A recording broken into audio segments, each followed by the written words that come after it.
नमस्कार दोस्तों, हमास और इजराइल के बीच अभी तक युद्ध चल ही रहा है। दोस्तों, दोनों देशों के जंग में अब तक 5,000 से ज़्यादा लोग मारे गए हैं।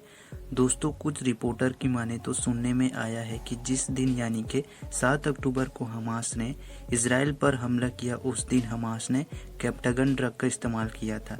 यह जो ड्रग होता है वह बहुत खतरनाक होता है। दोस्तों, यह खतरनाक कैसे होता है समझते हैं। इससे पहले ये समझ लीजिए कि कैप्टागन होता क्या है। दोस्तों, कैप्टागन मनोविकारों के इलाज में प्रयुक्त होने वाली सिंथेटिक दवा है, जिसे सबसे पहले जर्मनी में बनाया गया था। इसके बाद मध्य पूर्व के देशों में यह ड्रग्स के रूप में इस्तेमाल होने लगी। इसको ड्रग्स के रूप में इस्तेमाल क्यों किया जाता है समझते हैं।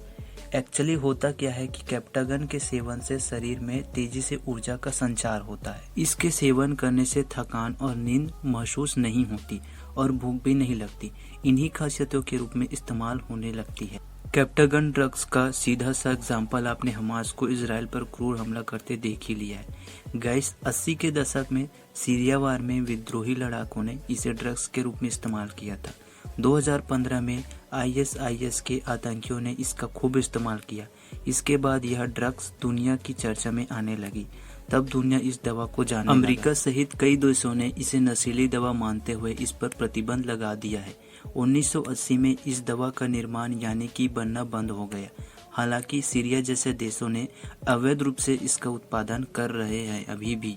Saudi Arab, Jordan, UAE, Kuwait, Iraq, Lebanon, मिस्र, सीरिया के अलावा ग्रीस और इटली में इसकी तस्करी होती है। भारत में इसके केस नहीं है। हालांकि 2018 में मुंबई में 50 करोड़ रुपए की कैप्टागन गोलियां जब्त की थी।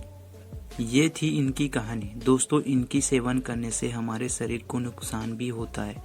होता क्या है समझिए। कैप्टागन ब्रेन के जो न्यूरल सर्किट होता है उस पर सीधा असर करता है। लंबे समय तक इस्तेमाल से सोचने समझने की क्षमता को कम कर देता है और इसके अलावा हृदय में अतालता यानी धड़कनें बढ़ जाती है। मानसिक विकलांगता की स्थिति आने लगती है। दोस्तों